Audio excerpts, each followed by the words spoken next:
Good morning. Hope you're doing well again today. And it is so good to be with you. And I pray God blesses you today in every way that you are going about your day. You know, it's a good thing today to have the Word of God to study and to teach us and to warn us and help us along the way. And I want to talk to you this morning briefly on 1 Timothy chapter 4. And we're going to read verse 4 through 7. It says, "For every creature of God is good, and nothing to be refused, if it be received with thanksgiving. For it is sanctified by the word of God in prayer.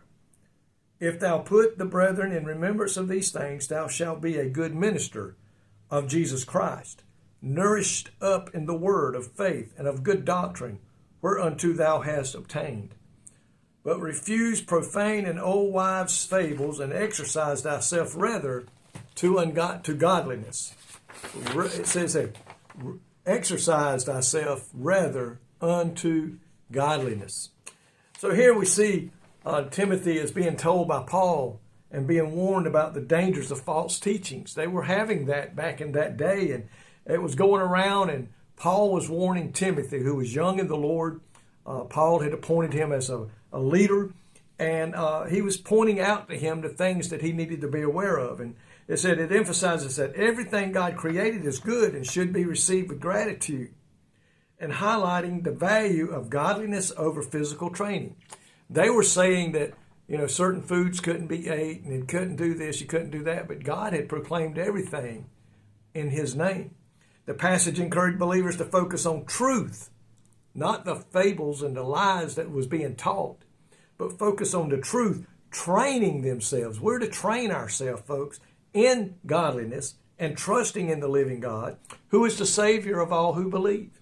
Think about this. It begins with a warning about those who will depart from the faith. And there was people then back in that day that were falling for the lies and that the false prophets was preaching. They were walking away from the truth found in God's word, and Timothy was being warned. And Paul said he was emphasizing that everything God created is good and should be received. And Timothy was urged to point out these things to believers, acting as a good minister of Christ Jesus, nourished by the truth of faith. The passage encouraged Timothy to train himself. And you and I today, as pastors, as teachers, as leaders of the church, maybe a deacon or a council person, you need to be training yourself every day, studying what thus saith the word of the Lord. And we need to take that word of God and ingest it into our beings. Take it and, as the Bible says, taste it and see that ain't it good. That's what we need to be doing today, folks, because we are the leaders of the church. People are looking to you and me as the leaders to help guide them in the way they should go. And we need to be careful and make sure that we're teaching the truth that is found in God's word. It concludes with a declaration that God is the Savior of all people, especially those who believe in him. There's only one way today to salvation, and that is through Jesus Christ, the cross and the blood that he shed.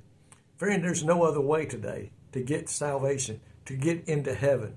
You can't work your way in.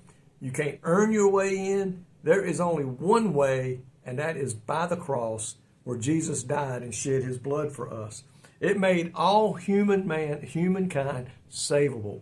And it says, but Jesus is the Savior, especially to those who believe. It's one thing to say, I know Jesus. There's another thing to say, I know him as Lord and Savior and pastor and leader of my soul. And today, that's what we need to be professing.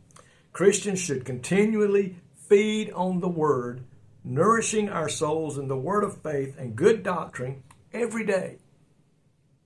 Wisdom is found in reading, memorizing, and meditating on God's word.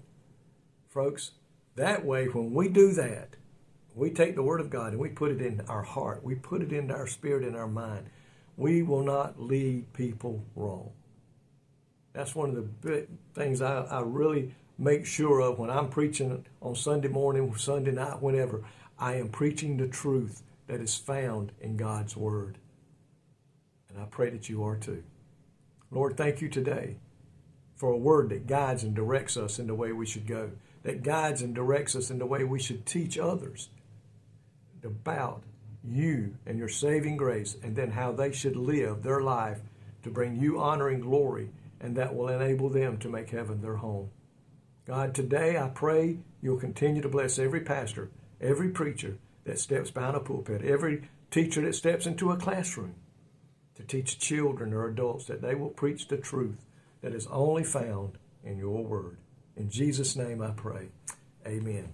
Folks, may God richly bless you today is my prayer.